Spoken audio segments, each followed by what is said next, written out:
Hello there, my name's Joe Appleton. I've worked in industry as a software developer for over 10 years.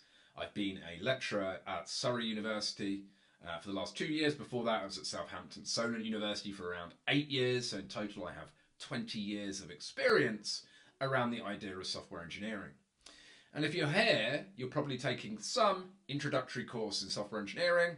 I happen to run one of these at Surrey University, and I thought I would make these lectures not live, but I thought I would make these lectures available on YouTube because, frankly, a lot of the lectures surrounding software engineering and software engineering 101 aren't particularly great.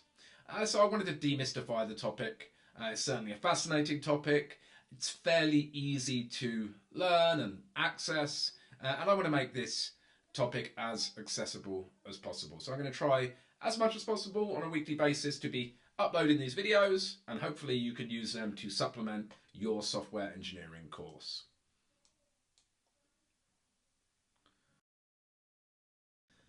So overall, this module is going to focus on the principles of software engineering.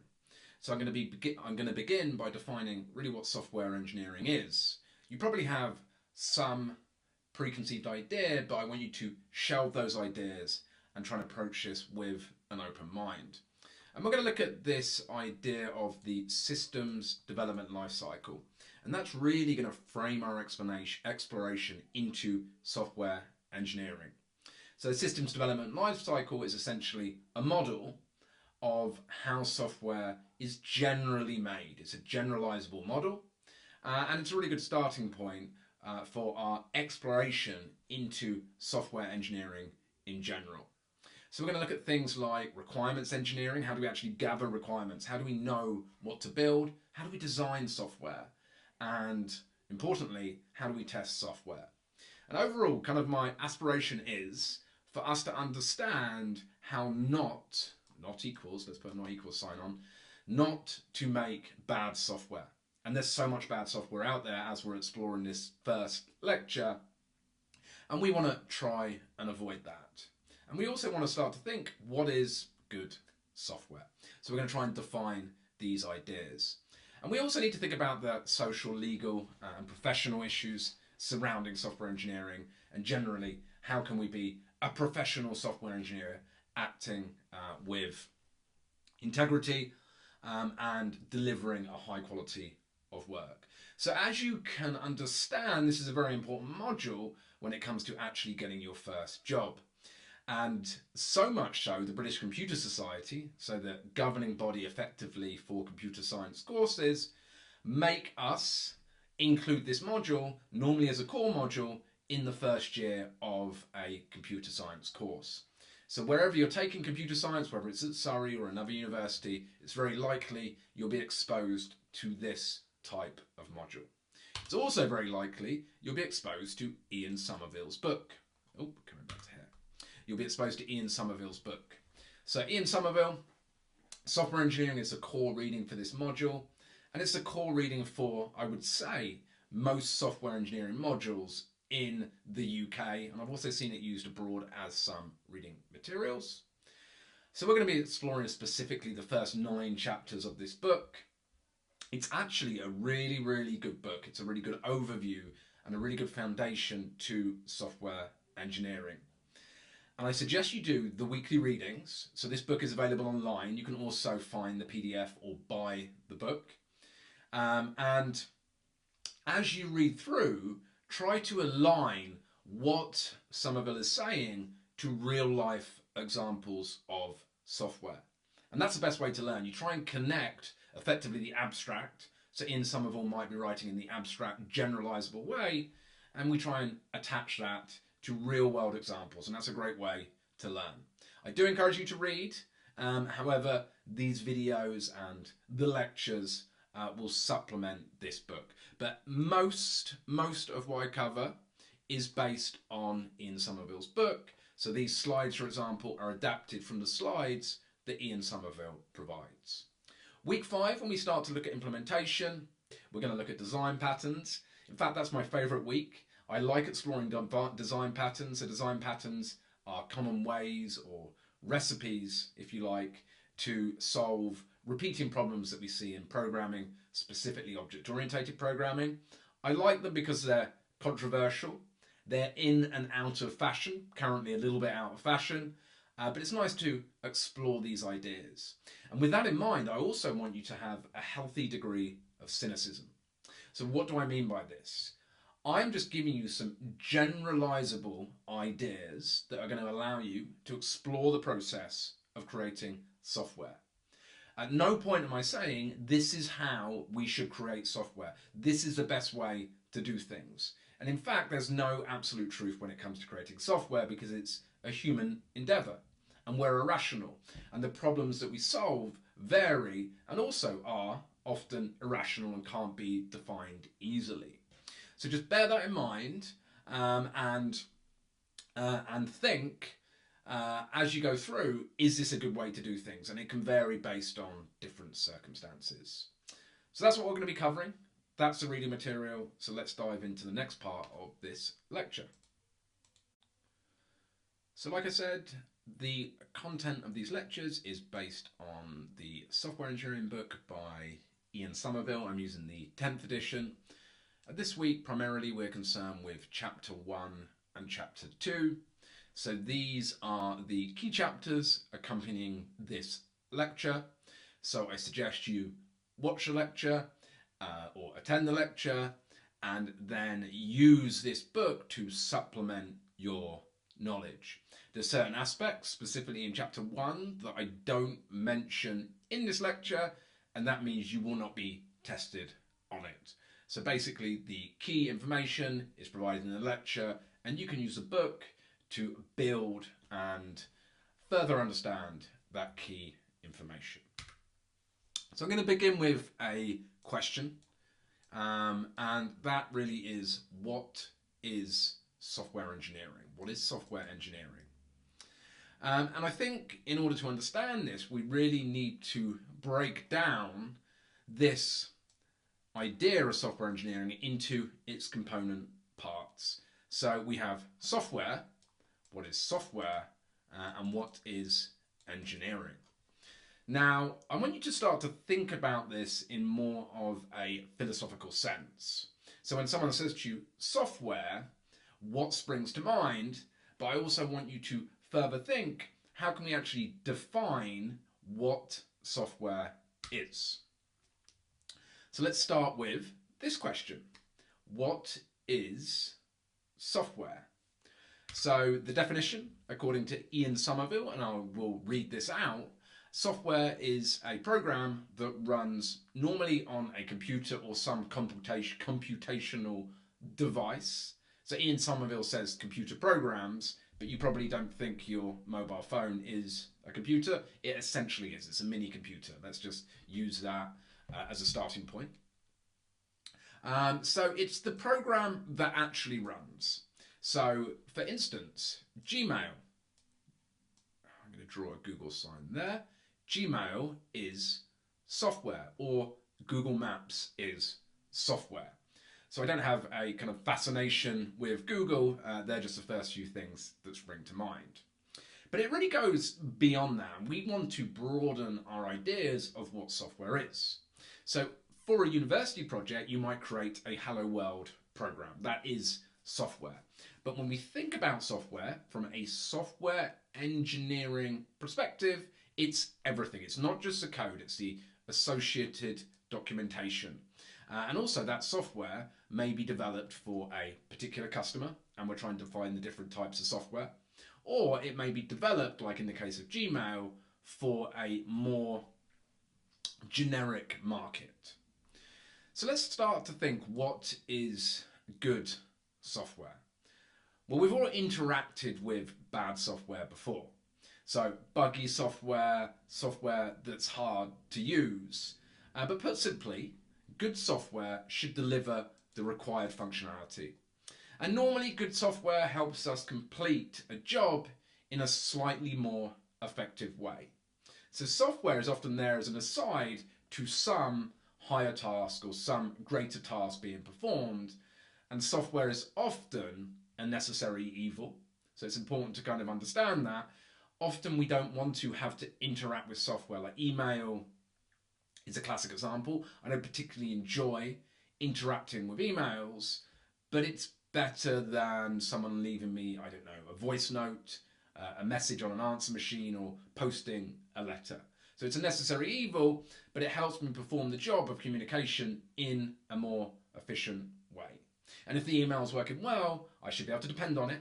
So I should be able to depend that if I get a message in Gmail, it's not going to disappear. I will be able to read it, and I will be able to access it. So good software is maintainable, dependable, and usable. It's very rare, unless it's a computer game, that people are actually going to love using your software. But for me, that's really not the joy of creating software. The joy of creating software is solving problems in an efficient way and adding value through that. It's not necessarily creating a product that people love and hold dear to their heart, because in reality, most software we're used because we're forced to use it. And I think that's quite an important point to carry through this course. So in the lecture, we're going to define some different software systems. You might want to pause the video now and think, okay, how could I somewhat categorize software into a taxonomy or a taxonomy? And in the very general sense, we're going to be quite abstract here. We can categorize software as generic products and customized products. So generic products and customized products. So generic products are probably what springs to your mind when I say software or programs. And these are things that you probably interact with daily, and they manifest themselves to you on a daily basis. So if you've probably all used Teams, Microsoft Teams, not a great piece of software. I don't particularly enjoy using it, but some of you might like it.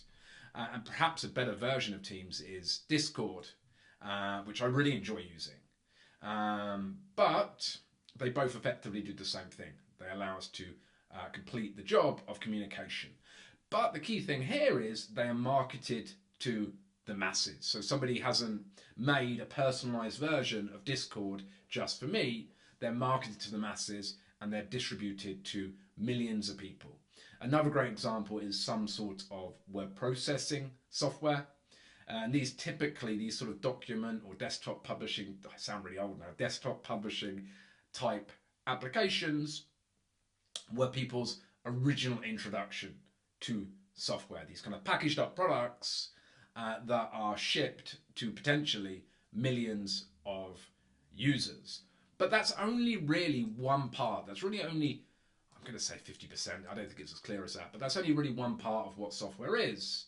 There's also another area where we have customized products. So for instance, NATS, National Air Traffic Training or Control, might ask for a customized air traffic control system to be built, and a big consultancy company such as Fujitsu would build what's known as a custom product. So lots of students, when they go and work in their first job, might work for one of these big consultancies. It could be IBM, Fujitsu, Accenture, and you will be making custom products. Another classic example might be a medical control type system.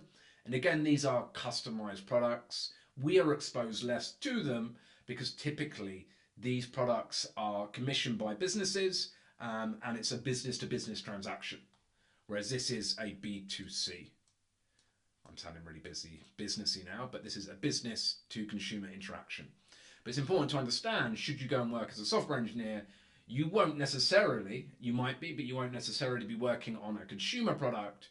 You might be working on a business product. And arguably, there's much more depth to these highly complex kind of embedded medical systems or air traffic control systems.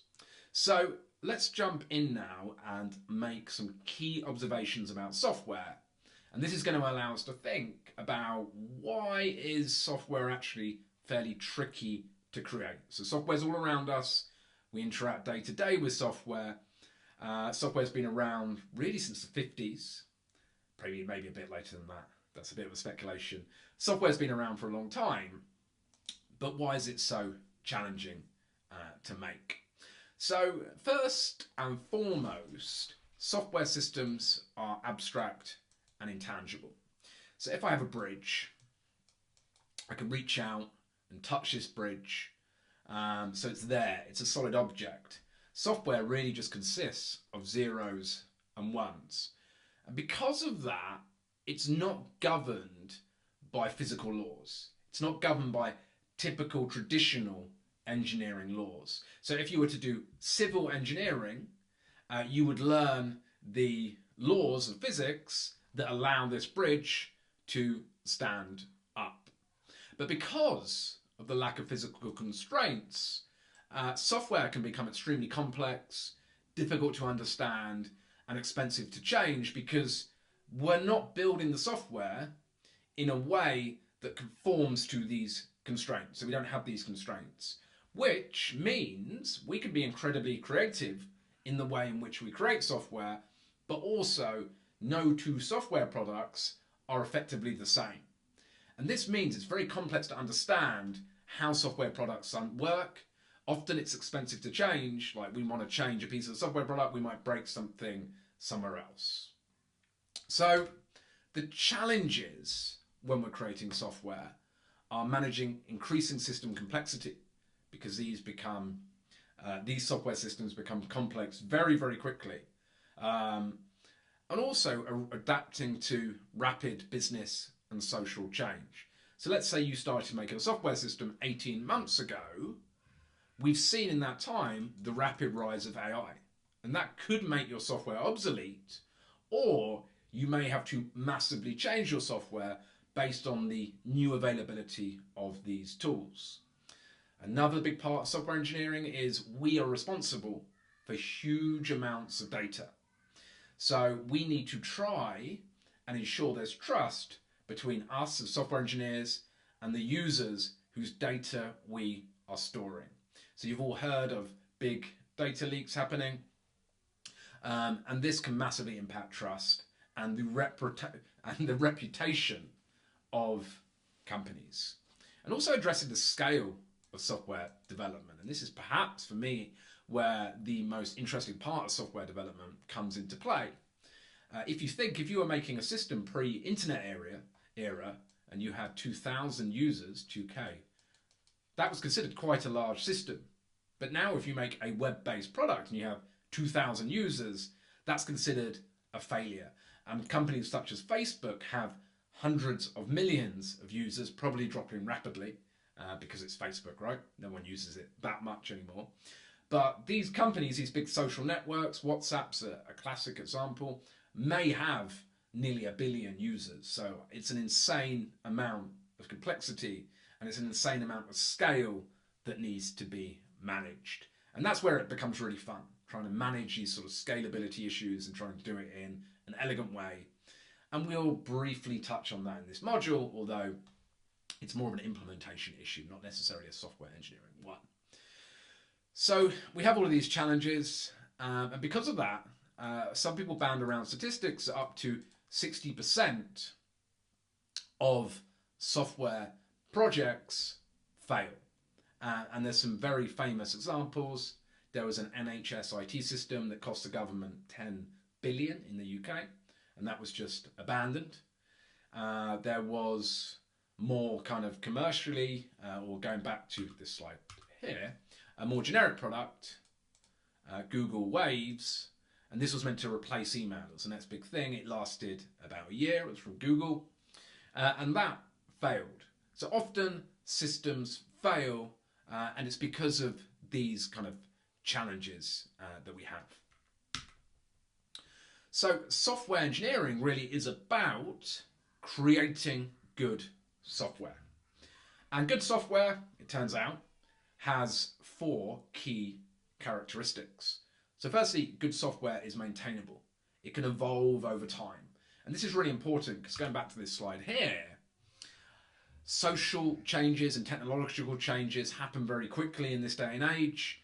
And we need to make sure that our software is written in a way that it can evolve over time. And this is absolutely critical because of the changing business and social environments we find ourselves subject to. So we need to ensure things like continual deployment, And you'll find lots of companies are making multiple software deployments a day. And this is what we'll look at, something called continuous integration and continuous deployment. You'll look at that in more detail throughout your university career. But it's this idea that we can very, very quickly get changes out to users, and we can do it in a way that we can depend on those releases. So dependability and security. So we need to depend that software should not cause any damage. We need to make sure that our systems are secure. We also need to make sure that our software is efficient. So there's only a finite amount of resource available to us as software engineers. So that resource could be, and we'll look at this in week 9, energy. We don't want to use that much energy. We want to try and minimize energy use. So if you're using lots of process cycles, you may be inefficient because you're using lots of energy. It might not just be that. You might be using my mental bandwidth as a user. If I'm frustrated with a system, my energy is involved in trying to navigate that system. Therefore, that system is not efficient. And we will look at all of these kind of ideas in more detail as we explore this idea of software engineering. So finally, a system must be acceptable. So it must be designed for the type of users who are actually going to use the system. So for instance, if I'm designing a system for teachers, it's going to look very different than a learning system for children. So children, for instance, may not remember a password. They may have like various patterns in order to log in. The whole experience is going to be very different for a child to understand and use a computer system. So my daughter uses something called Numbots. That computer system looks very different from a teacher, for instance, that wants to manage a classroom. So we need to really understand and empathize with the type of user that's going to be using our system. And we'll look at ways at how we can actually represent users and think about their needs and the jobs they're trying to get done, and how we can best design systems to be acceptable by those users. So you may tick all these points up here, like the system may be maintainable, dependable, efficient, but if someone actually can't use it because they're a child and they don't know how to type on a keyboard, for instance, then the system is just not acceptable. So software engineering is how we make software using that has these essential attributes. A further definition that I really like is this one. This is from Titus Winters, cool name, right? And he wrote a book, Software Engineering at Google. A really, really good book. And software engineering is an engineering discipline that is programming integrated over time, is Titus's definition. I really, really like that. So if you just write a program for the sake of a hobby, I think that's a really good thing to do. Like, you'll write a program once. No one will really use that program, or it might be for an assessment. You'll write that program once, you would submit it for the assessment, but there really is no time frame. So it's not programming over time, it's just programming.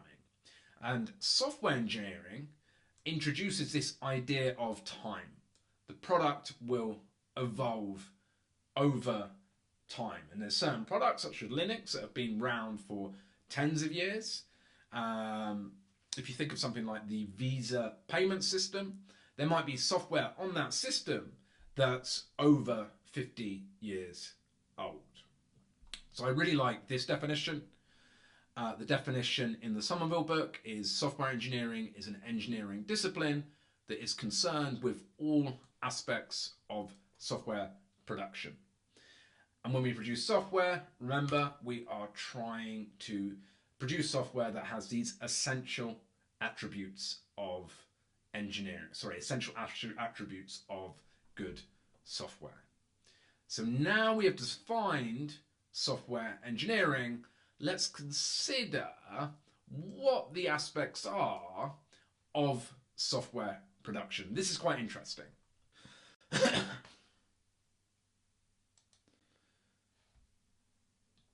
Okay, so obviously there are countless ways to make software, but generally speaking, most software development will follow various process activities.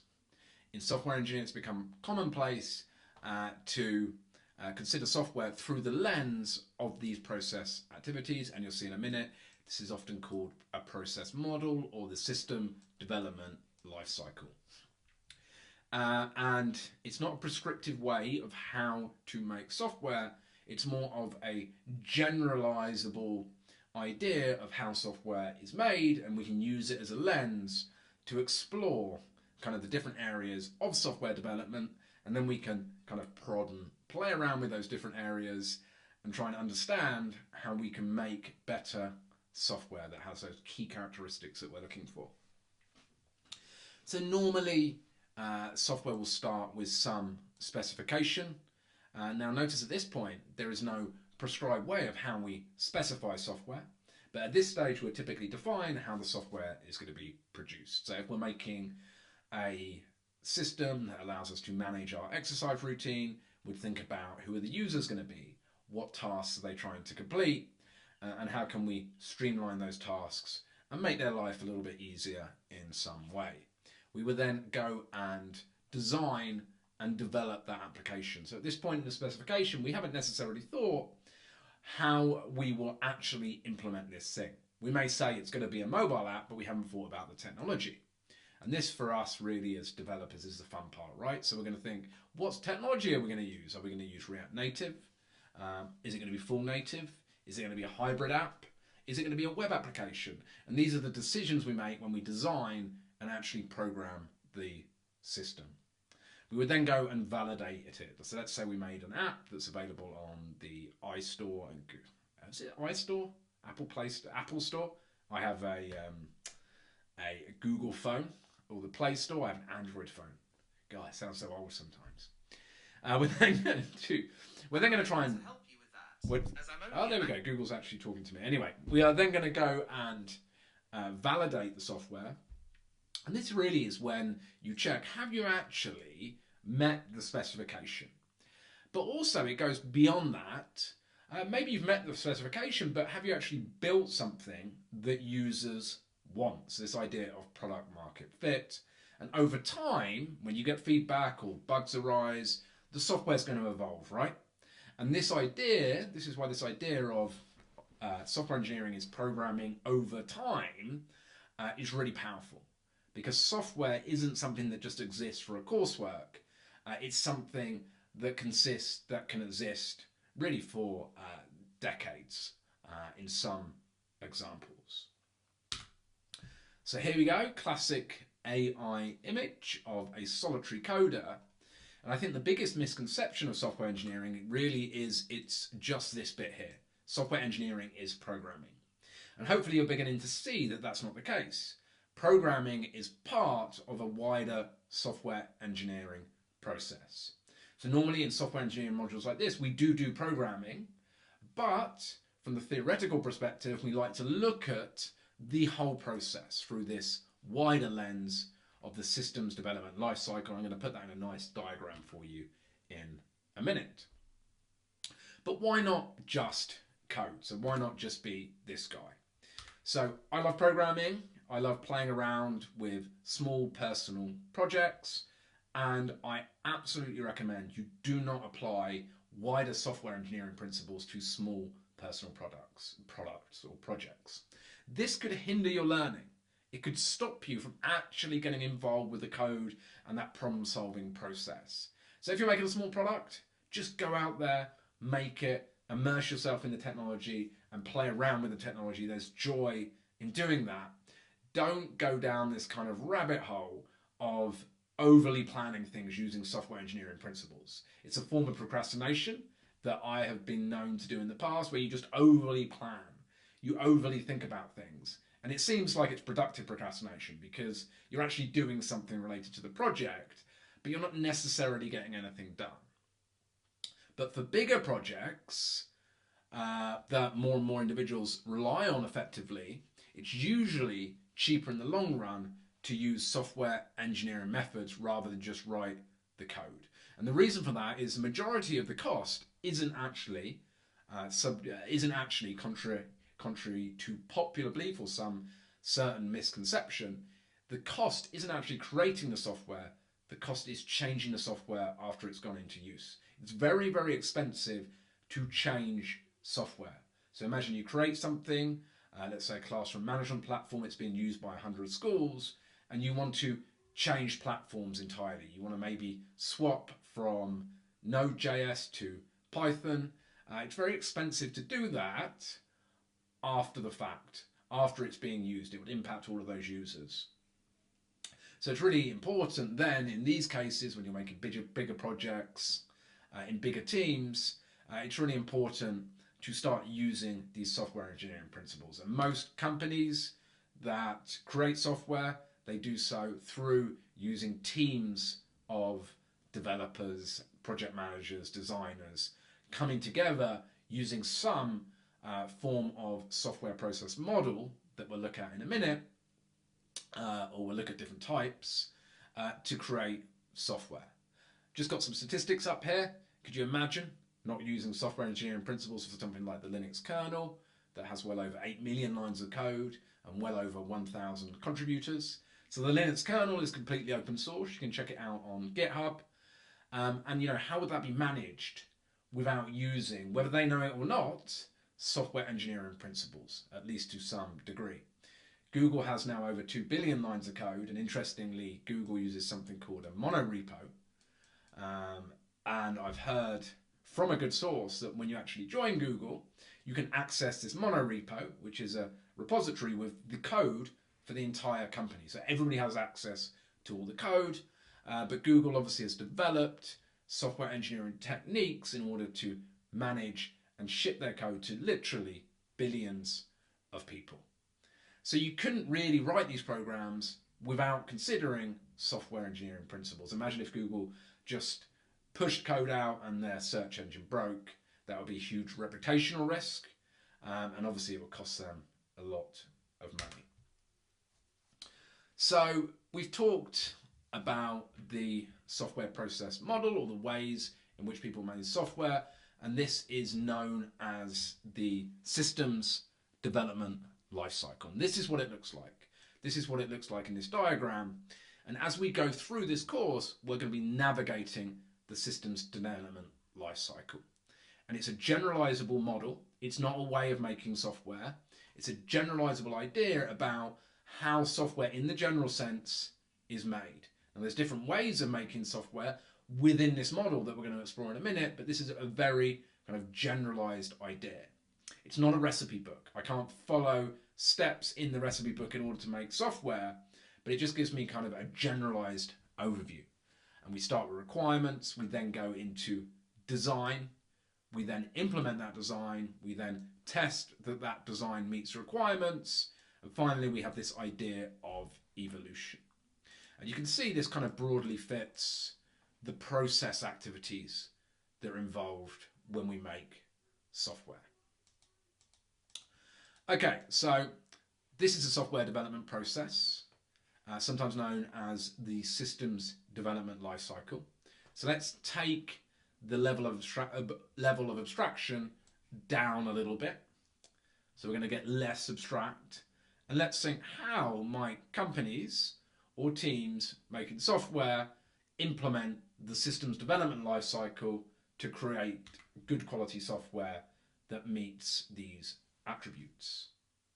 So this is where process models come into play, and we are going to be thinking about a few different types of process models, and they're really, really useful when it comes to trying to conceptualize how we make software. Okay, so let's consider this idea of a process model. So a model somewhat differs from a paradigm.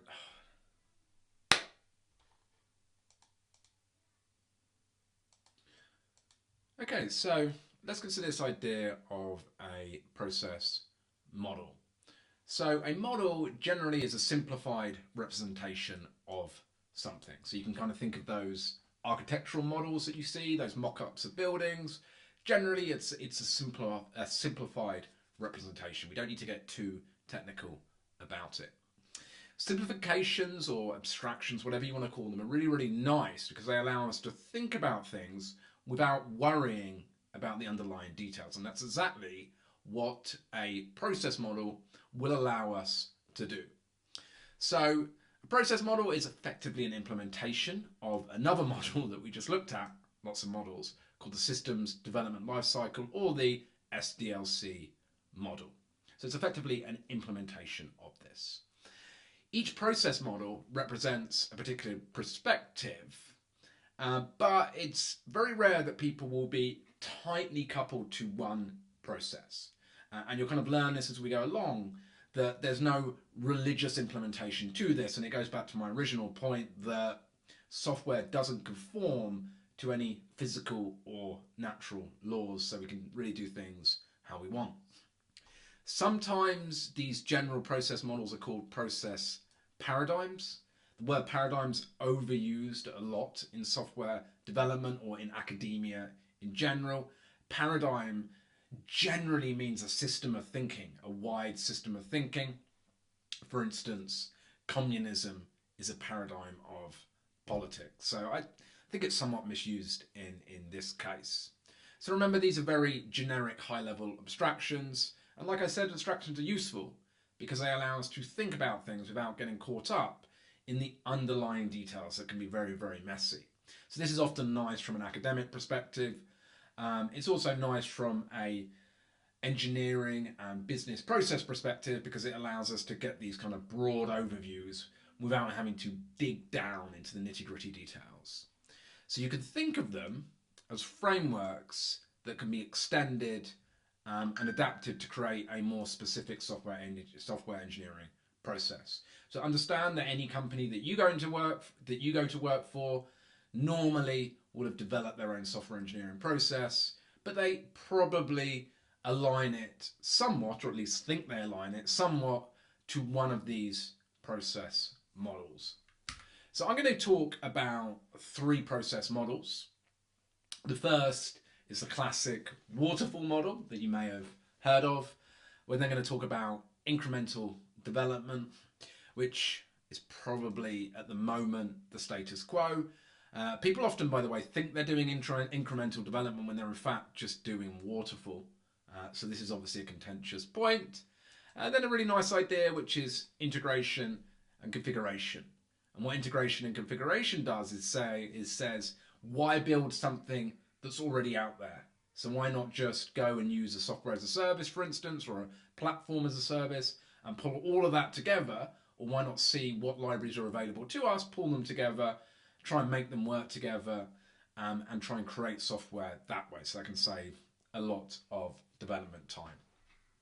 So like I said, it's very unusual that someone would just be in one of these camps. So for instance, someone who's doing incremental development will surely be using aspects of integration and configuration.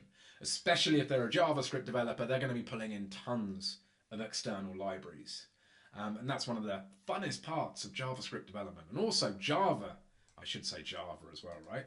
Java development, you will be pulling in lots of different external libraries and packages in general. There are instances where people aren't allowed to put in these external libraries because those external libraries have dependencies that can't necessarily be trusted.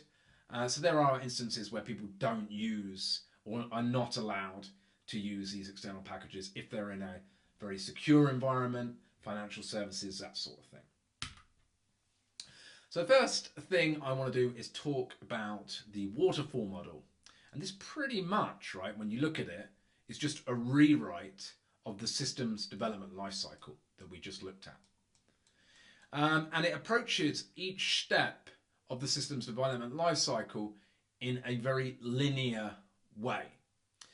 And with the waterfall model, and this, by the way, is one of the traditional system development models, or software development models, we would define the requirements first. So it's a very document-heavy process. We would define the requirements. We would then go on to the next stage of the SDLC, which is systems and software design, but only when that's finished. So bear in mind, each stage has to be completed before the previous stage. This is a key thing that you need to understand when it comes to identifying the waterfall model. And as lecturers, we love to kind of bring this up in exams. But the key thing is that each previous stage has to be completed before the next stage. So then we design, we make sure the design gets signed off. So there's lots of planning involved, lots of documents that are created. We would then implement and test. But this is only unit testing at the moment, right? We're not testing with actual users. Finally, at this stage, we start to test with the users. There's a user. But what happens, for instance, if a user says, okay, that's not what I wanted at all? Well, then we have to go back, and this is kind of one of the problems with the waterfall model. We have to go back and we have to add to the requirements, and we have to go through all of this process again. All of this process again. And then we hit the user again, and he says, I want something else, so we have to go back again. So let's look at some of the properties of this model. Now, this is still used, but not necessarily in the purest way that I discussed there. So remember, these are just sort of generic overviews, and people will normally tweak the waterfall model if they use it. So the model is very document heavy, because at each of these stages, we've got to make sure we've designed everything correctly. But this is also an issue, right? Because what happens if we make the design here, and at this point, AI gets released. AI, at least in how we know it now, is really a large language model, but that comes out and everything then needs to change and we can't react to that. So that it doesn't work as well in today's modern phase, in today's modern environment. Each phase should not start until the previous phase has finished. So really the developers could just be sitting around waiting at this point, and they can't do anything until they get sign off again. So as new information emerges, the documents need to be then modified. So often these documents become out of date. So this presents quite a few challenges.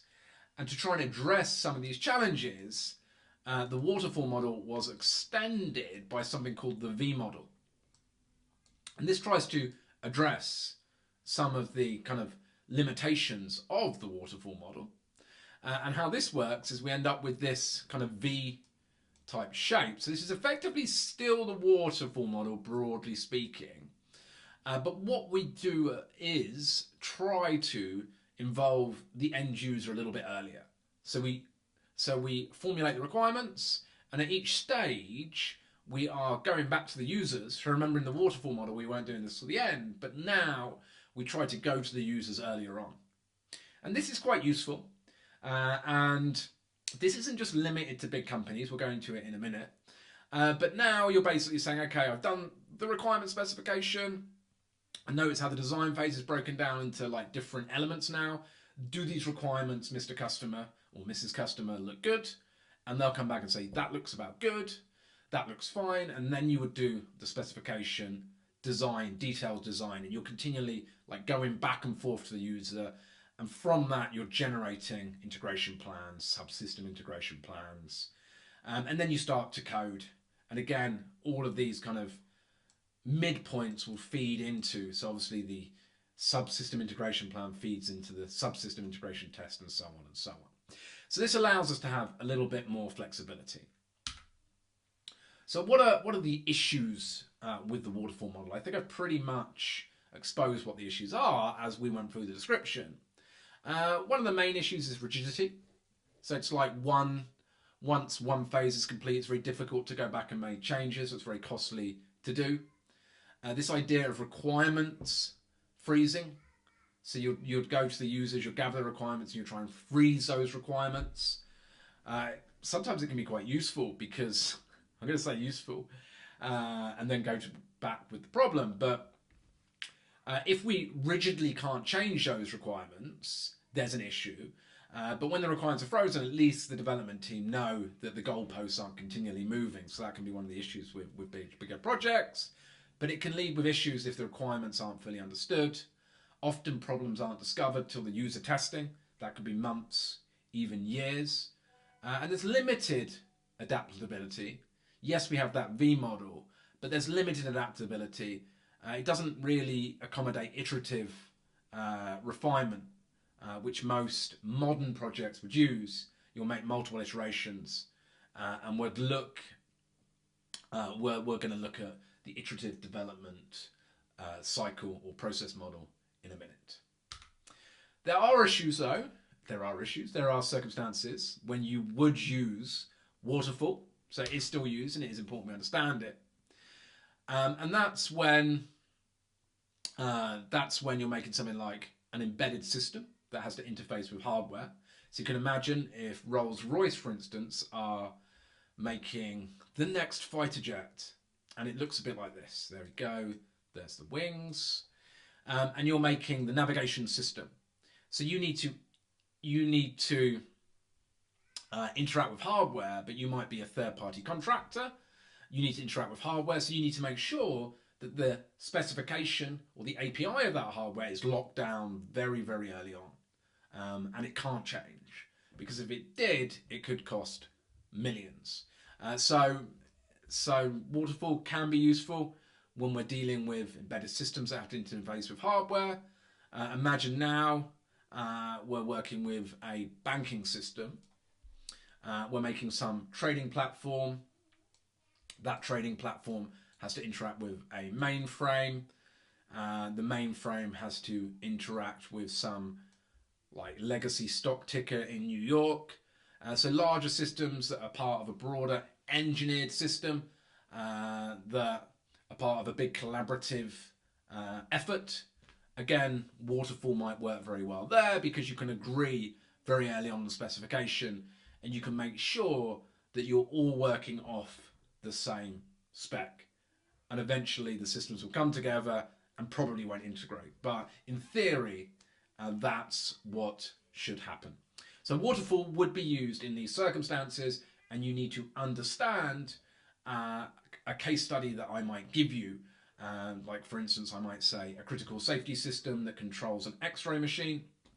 Would waterfall be appropriate in this case? And your answer would be yes. Yes, it would. So understand case studies and start to think, okay, so under what circumstances would waterfall be useful in this given case study? So let's go on to incremental development. And this is now really the most common approach. It can be plan driven. It can be plan driven where these increments, so incremental development is rather than just have this big release, we're going to release the software in increments. And this helps us keep up with the fast moving world that we currently live in, right? And it also allows us to deliver software early and identify bugs early. So there are two different types of iterative development. The first is a plan-driven approach, and this is where we would identify, and we do this a lot with research projects, where you identify work plans or work packages in advance, and you would deliver each work package over a course of several months. And that's known as a plan-driven approach. And I would say they don't know it, but most companies end up doing more of a plan-driven approach. The other approach, which you will encounter all of the time, it has led to much frustration, but it is what's known as an agile approach. Agile development was the solution to waterfall back in the day, and it's a way of learning as you go along. So you might consider what the early increments would look like, the first two, but then as you go along, you're going to learn, and you're going to feed that learning into future increments, and then you're just going to adapt as you go along. So you don't know necessarily where the product's going, and the idea is you try and prioritize features, and you make the features with the highest priority first. You try and get those features out to customers, you try and learn, and you may end up not having to implement some of the more obscure features. I guess the issue with this approach is if a customer approaches you, they want to really know what they're getting for their money.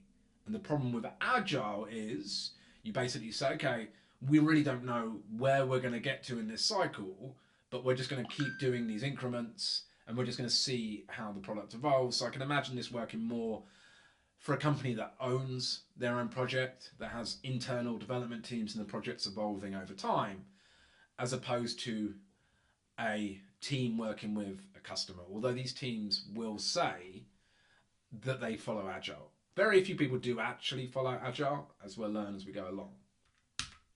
So what now are the benefits of incremental development? So when you think about it, incremental development really reflects the way as humans we solve problems. So the best way to solve a problem is to break it down into smaller component parts and then work on each of those parts. We all know that. So that's how as humans we solve problems, and having these kind of discrete increments allow us to work on smaller parts of the problem. So it's cheaper to make changes now because we're developing the software incrementally. We can literally just integrate the change into the next increment. And each increment has a functionality that is actually useful. So we can start to get feedback very early on from our customers. And the early increments, like I said before, usually include the most important or urgently required functionality. So often what will happen, in theory, is you will start developing the most important features first, and then perhaps you get to increment 3 and you realize we can start charging for the product now. We don't need these final features. So it can reduce unnecessary development time. So with incremental development, there's concurrent activities going on at any given increment, and that's where we specify, develop, and validate a project for each increment, and that's the idea. So that's the idea of how incremental development works. So in theory, at the end of each increment, we should have some developed feature. It might not be a fully usable product, but it would have implemented some specification, and we should have validated those features. So we're getting this kind of continual feedback, and in theory, this continual improvement. So hopefully you've formulated in your mind what the benefits of incremental development are over the waterfall development methodology that we looked at earlier. And that is the cost of implementation or the cost of change is drastically reduced. So remember me saying previously, the biggest cost of software development is not the actual development of the product or the biggest cost of software, but rather making changes over time as a product evolves. That can be very pricey. So this idea of developing increments reduces that cost significantly. It's easy to get early feedback. That's a huge problem when it comes to software development. We're sort of taking a bet or placing a bet on what a customer wants. We don't really know what their problems are. We don't really know that they'll be able to interact with our software, that our software is fit for use. So getting feedback early on can be very, very powerful. And it allows us to actually deliver the software to these customers like very early on. It allows us to actually get software out there rather than waiting for potentially years for a release. So it's not all positives. There are some problems with incremental development. So first and foremost, and this is where kind of this idea of agile becomes troublesome. The process is owned by the developer, not really the company. So with agile and agile incremental development, the team defines the best way to create software. The team, the developer, they come up with the process. The issue is that's not visible to management. So you've got a team of developers, but you've also got in big corporations management that need visibility. They need to hand reports of progress back to their bosses. So they need to generate data. And Agile really doesn't lend itself to that. Nor really does incremental development. So there's this constant battle. Because at least in Waterfall, I have this big document for each stage that gets signed off. And Mr. Manager can take that to their boss and say, look, we've done all this work, but it's not necessarily visible. And you'll find out a lot of what people do in companies is try and appear to be visible, appear to be visibly doing things, Regular change can lead as well to like messy code. So if I make something, then I continually have to go back and change it. The code can become messy, and effectively you can get to this situation where the whole infrastructure of your code, the design of your code becomes very fragile, and it becomes very difficult to add new features. So there's this idea of technical debt. When you quickly add a feature and think, oh, I'll come back and fix it later, that's debt in the code base. So technical debt, that's debt in the code base. If you add an untested feature, some hack, but over time that can multiply, and you end up with this very fragile system that's very difficult to add new features, and you really end up effectively having to do a rewrite. So let's look at the third process model that Somerville talks about. Now really the other process models will use part of this process model, and this process model doesn't really fit very well by itself, but that's integration and configuration, and it's based on software reuse. So it's a very powerful idea when you think about it, and this is the idea that elements of software can be reused and configured in different ways. So imagine Lego, where you have Lego pieces. You could build different Lego characters based on the same Lego pieces. So reuse is really now the standard approach for building many types of business systems. So this may not be your reusing software that you made. You might be pulling in external libraries. So understand, we don't necessarily have to make software from scratch. For instance, you almost certainly wouldn't write a library to read from, for instance, an Excel spreadsheet, because there's already libraries out there. You wouldn't write the database drivers to connect to some given database, because there's libraries out there. So the standard way now to make software is, how can we pull together these different libraries and potentially bits of software that we've made in order to create new types of functionality. I'm not going to go too much into this. This is just a diagram of showing how the process of reuse-orientated software engineering might work. A big thing, by the way, is software discovery. If you work at a big company, there might be lots of APIs. An API is a way that application programming interface is a way that software can effectively talk to each other, but you may not know what APIs are available to you. And this was a big challenge, and still is a big challenge. So how do you know what software is available to you in this idea of software discovery? And then we need to make sure that we can actually integrate with that software. We can integrate these different components together in order to create new functionality. Anyway, you can read a bit about that in the book. This diagram is probably a little bit of complication. So we've considered this kind of broad software process. We're now going to consider the process activities. So we've considered the systems development lifecycle. We've considered these process models that are one abstraction layer down. And we're now going to consider in a little bit more depth, what will we actually do within each of these kind of activity steps. Okay, so often it's nice to take these abstractions and try and make them a little bit more concrete and think of a real example. And I encourage you, when you're actually reading the book, when you're reading through Somerville's work, try to think of real-world case studies that you can apply as ideas to. And this makes the whole thing come to life almost and become much more interactive. Definitely my advice when studying, when trying to learn material, is to try and question that material. That material really is there to answer your questions. So you think, okay, what is Ian Somerville trying to do here? How would this work? And try and let it lead down these thought experiments based on something a little bit more concrete. And that's a great way to approach learning for software engineering, but just in general. So let's look at a case study and try and think about how each part of the software development lifecycle or systems development lifecycle would fit in. So a team of university students noticed challenges in organising study materials and collaborating with classmates. So when you're starting out making software, if you're going to make your own products, and I really encourage you to actually make your own software projects.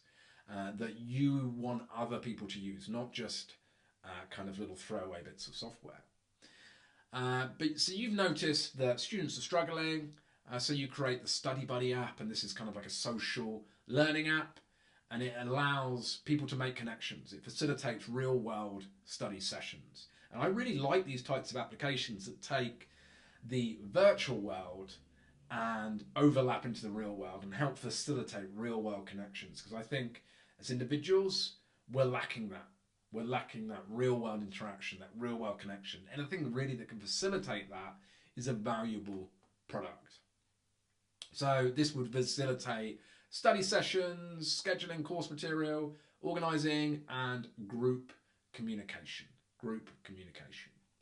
So the first thing you're going to do is consider the requirements engineering. Now, regardless of what underlying process model you use, you need to understand what are the requirements that this system has. And this is a process of discovering what services are required and then the constraints on the system that we have. So requirements specifically are, what is the system going to do? So what would you want to see in that system? And at this stage, we try and keep it quite high level. So you want some application and you will want to make it easy to share user details and connect users.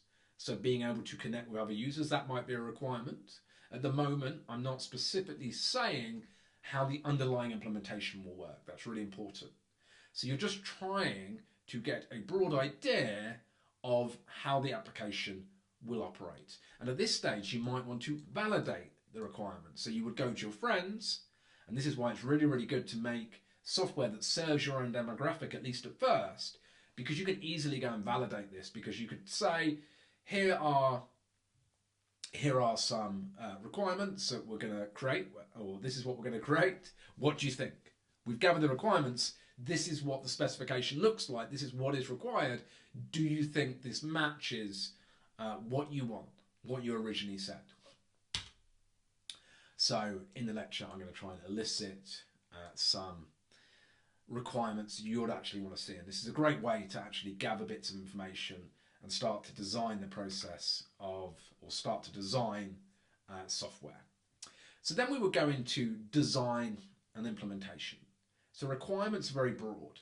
We're considering the what, but now we're going to consider the how. How are we actually going to do this?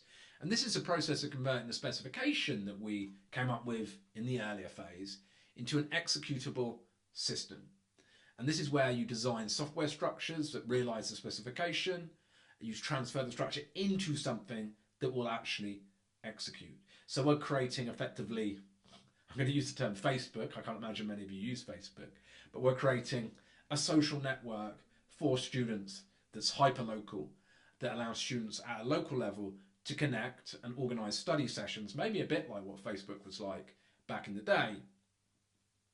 And we're now ready to start the design phase, and we can come back down a layer of abstraction and start to think about the technologies that we're going to use. Now you can probably see that the activities of design and actually implementing the system are closely related, because unless you're following a true waterfall type process model, you're not going to have the full design before you implement it. So they're going to be interleaved, so you go back and forth between design and implementation.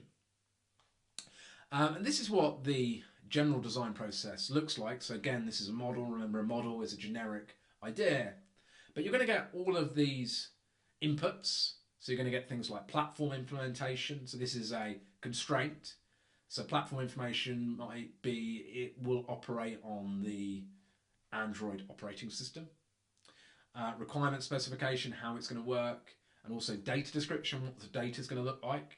So we have a student, for instance, what data elements will we have, and then we will go through and start to make these more granular design choices. So we'd start to think about the interface. So you might make a mock-up in something like Figma. We start to design components off the back of that, and then we think about the database schema. And this feeds into kind of lower level design outputs where we'll have systems architecture, database specification, interface specification, what the components in our system would look like. And at this stage it becomes really interesting because we're starting to think about the different, what's known as the different application stacks that we could use. So for instance, for the database, you might use something called Supabase, look it up.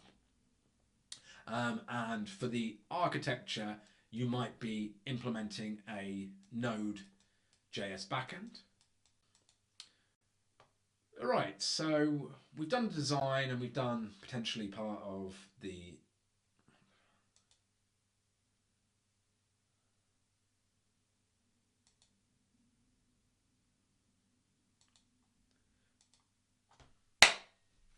Okay, so the design then leads into the implementation. And the next phase is we actually want to validate that the implementation, which is an implementation of the design, actually meets the specification and the requirements. And that's this idea of software validation. And when we talk about validation, we're specifically talking about verification and validation techniques. So we're going to think more about that in depth later on in the course. But in general, it involves checking and reviewing that the system meets the specification. And the most common way of doing that is testing. And as developers, we often think of verification and validation as just testing. There's more to it than that. But testing is probably what you'll have the most exposure to from a university perspective. So as developers, you will be running tests on your code, on your implementation.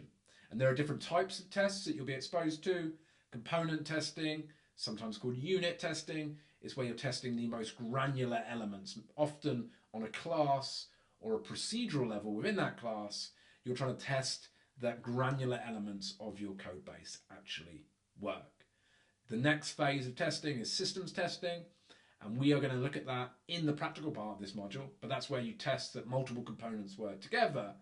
And then finally, acceptance testing might be when you get a user to actually use the system and say, right, I accept this. I accept it meets the specification. You can also automate that to some extent. So developers, when they speak about acceptance testing, are often talking about things like Selenium and Puppeteer, and these are literally robots that can run either in a browser or on the desktop and click around and play around with your application just like a user would. So you can automate lots of this. So this is generally a very broad overview of the stages of testing. So the next phase we need to explore a little bit more is this idea of software evolution. So software, as you know, is inherently flexible and can change. So we need to support these changes. So these could be bugs that users find, or business circumstances could change. There's a different business case now for the software. And there's this idea of pivoting. So pivoting is when you change direction. So famously, I think Discord or Slack, one of them, I think it's Slack actually, was meant to be a game, and then it became a very successful messaging platform. And then I think it got superseded by Discord, which pivoted somewhat into supporting gamers. So we need to support this evolution. So it's really important we manage change and evolution over time. Now, one of the issues is change is always going to lead to rework, and rework is very expensive. Nobody wants to waste time on reworking.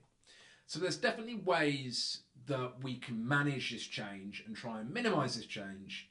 You can never totally eradicate change, but you can minimize it and manage it in a more effective way. So if you remember, going back to waterfall, that doesn't manage change very well. That's very inflexible. But if you think about the incremental delivery, that can manage change. And there's a couple of ways it can do that. The first is change anticipation. This is where we say, I think there might be possible changes here. I think significant rework may be required in the future. So what I'm going to do is I'm going to create, for instance, a prototype system. I'm not going to use proper development techniques necessarily. I'm going to create this very quickly, or it might be a clickable prototype. So we're going to look at software prototyping in a minute. But this is where we can demonstrate to the user, these are the key features. does this meet your specification? And if the user says yes, we can then go ahead and we can do the more production ready implementation of the system. So that's where we try and anticipate change. And typically with user interfaces, that happens a lot. So you will think you've implemented a user interface, you've tested it well, you spend a lot of time on it, then you'll go to the user and they'll be like, well, I didn't quite want that, can you move this over here? Can you move this button? Or can you change the color of this button? Things like that. And that can take a lot of time. So we can try to anticipate change. The next is change tolerance. And this is where software is designed so we can immediately, or so we can accommodate change at a relatively low cost. So this idea of being able to continuously deploy systems and allow those systems to be automatedly testing. So for instance, if then someone comes to me and says, I want to make a change, I can change a part of the system and I can ensure I'm not breaking other parts of the system.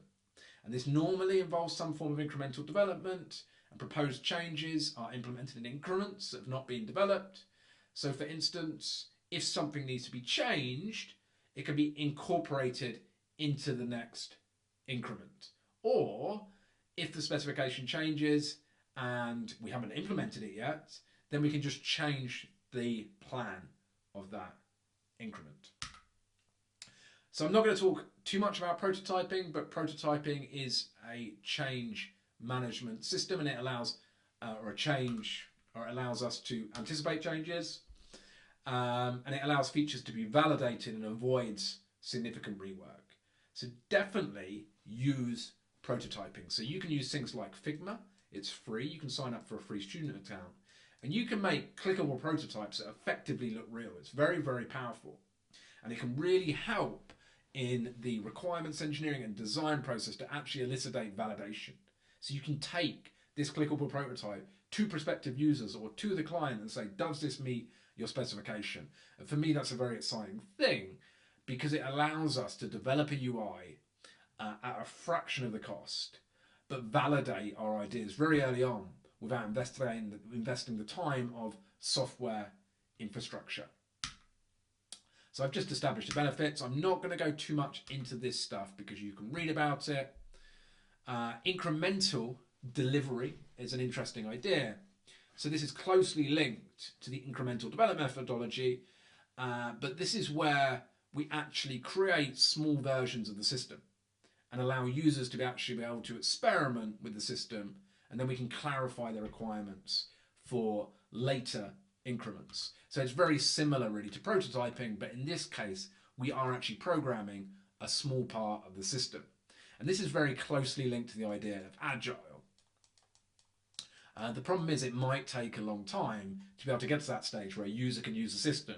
And also if the system's very basic, the user could potentially freak out. I've had that in the past because they think, is this all I'm getting for my money? But customers can actually have value with each increment, and early increments can effectively start to act as a prototype, and there's a lower overall risk of project failure.